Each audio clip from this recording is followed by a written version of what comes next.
प्यारे छात्र छात्राएं कैसे हैं। आशा करते हैं कि आप लोग अच्छे होंगे, मन से पढ़ाई करते होंगे। चलिए, आज का हम लोगों का क्लास बहुत ही महत्वपूर्ण है। इस Krishna tuition centre YouTube channel पर आज हम लोग ट्यूशन संस्कृत भाग 2 का पाठ 13 विश्व शांति का सब इम्पोर्टेंट सब्जेक्टिव और ऑब्जेक्टिव क्वेश्चन एक साथ देखेंगे। परीक्षा के दृष्टिकोण से बहुत ही महत्वपूर्ण चैप्टर है।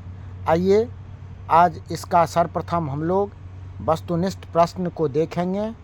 आप लोग जो अभी तक इस चैनल को सब्सक्राइब नहीं किए हैं उसको सब्सक्राइब कर लीजिएगा और इस क्लास को अधिक से अधिक लाइक और शेयर कीजिएगा। इसी के साथ हम बढ़ते हैं आज प्रश्नोत्तर वस्तुनिष्ठ प्रश्न उत्तर के साथ। पहला क्वेश्चन हमारा है वस्तुनिष्ठ प्रश्न का पहला क्वेश्चन,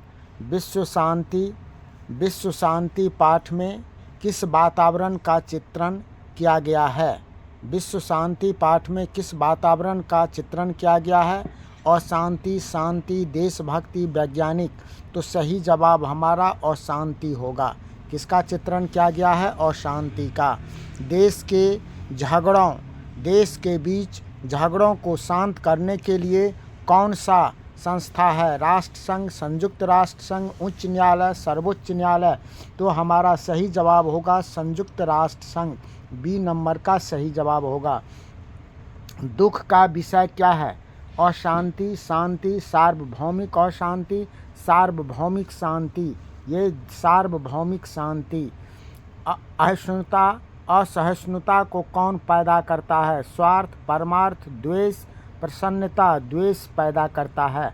असहिष्णुता को कौन पैदा करता है? द्वेष। अगला प्रश्न हमारा है अशांति मानवता का क्या कर रही है? उन्नति, विनाश, ऊपर नीचे। तो विनाश कर रही है।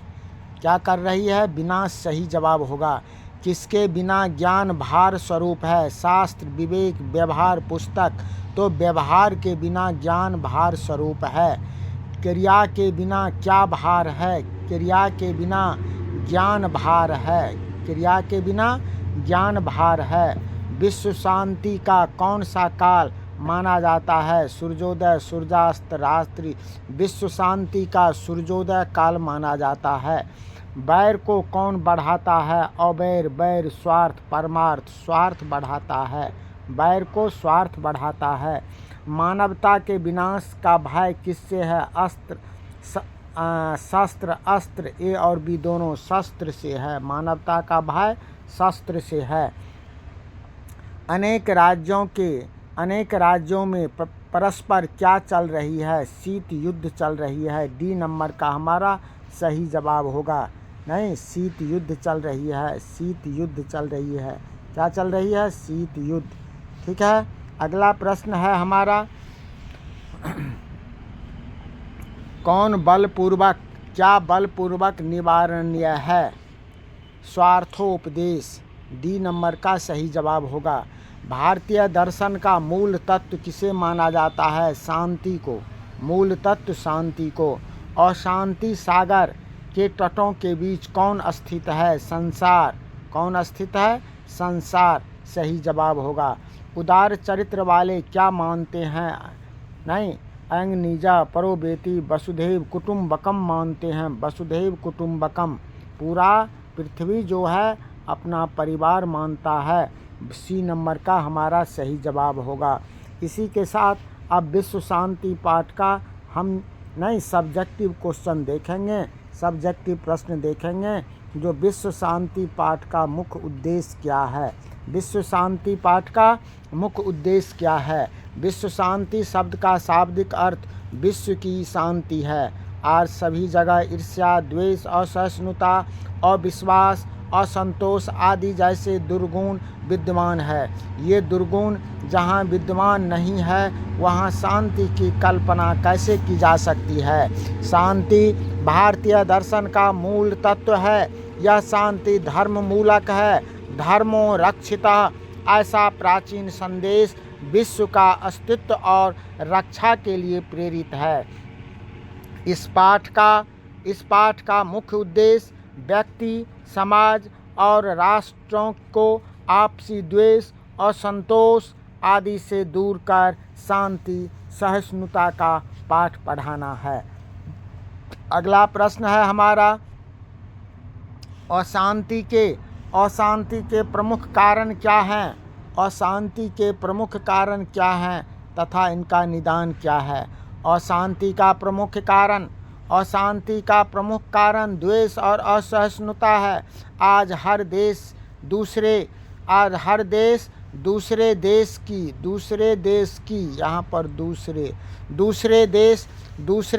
की उन्नति को देखकर ईर्ष्या की अग्नि से जल रहा है। उसकी उन्नति को नष्ट करने के लिए छल, प्रपंच आदि का सहारा ले रहा है। आयुधों की होड़ में आज मानवता विनष्ट हो रहा है, मानवता नाश हो रहा है, उसका नष्ट हो रही है। निवैर से शांति की कल्पना की जा सकती है, अतः परोपकार, सहिष्णुता आदि को धारण कर अशांति को दूर किया जा सकता है। अगला प्रश्न है, विश्व शांति पाठ का 5 वाक्यों में परिचय दें। आज विश्व भर में अनेक प्रकार के विवाद छिड़े हुए हैं, जिनमें देश में आंतरिक और बाह्य अशांति फैली हुई है। सीमा, नदी, जल, धर्म, दल इत्यादि को लेकर स्वार्थ प्रेरित होकर असहिष्णु हो गए हैं। इससे अशांति का वातावरण बना हुआ है।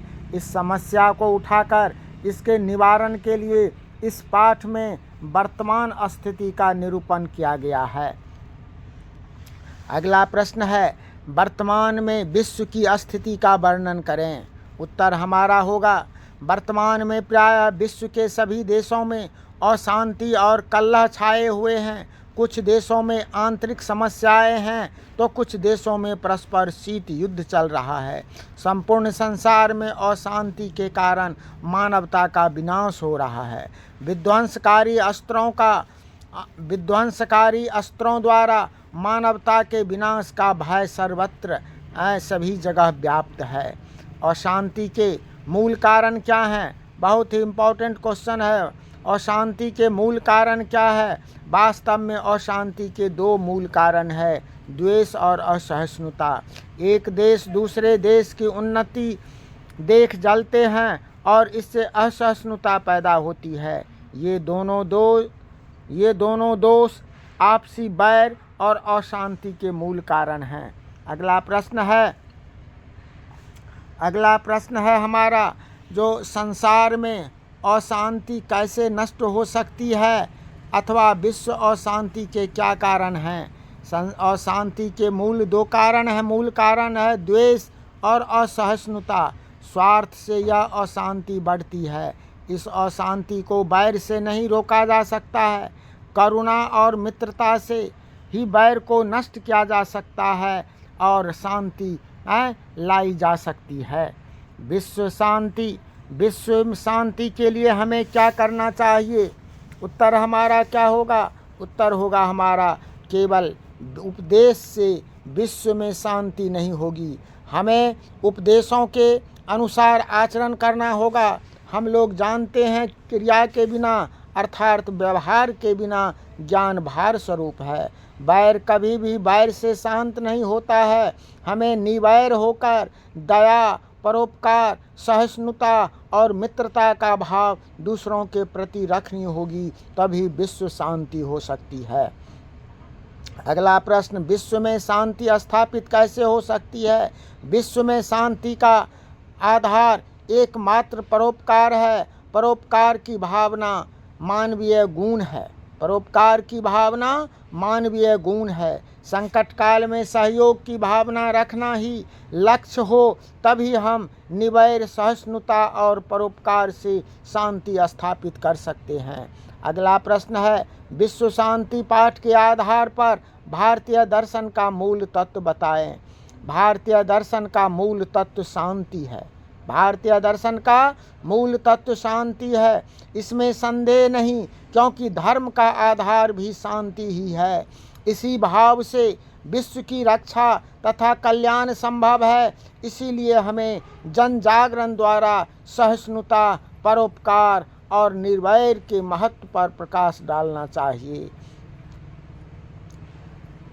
अगला प्रश्न है, राष्ट्रसंघ की स्थापना का उद्देश्य स्पष्ट करें। राष्ट्रसंघ की स्थापना का उद्देश्य दो देशों के बीच संभावित विश्व युद्ध को रोकना। यह समय समय पर दो देशों के तनाव को रोकता है।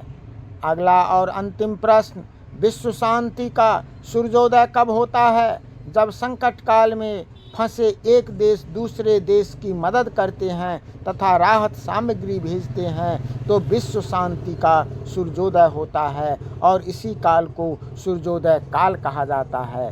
तो प्यारे बच्चे, आज हम लोग इस विश्व शांति पाठ के संपूर्ण ऑब्जेक्टिव और सब्जेक्टिव क्वेश्चन को देखें, समझें। इस क्लास को अधिक से अधिक लाइक कीजिए और जो अभी तक सब्सक्राइब नहीं किए हैं उसको सब्सक्राइब कर लीजिए। इसी के साथ आज का क्लास यहीं समाप्त होता है। जय हिंद।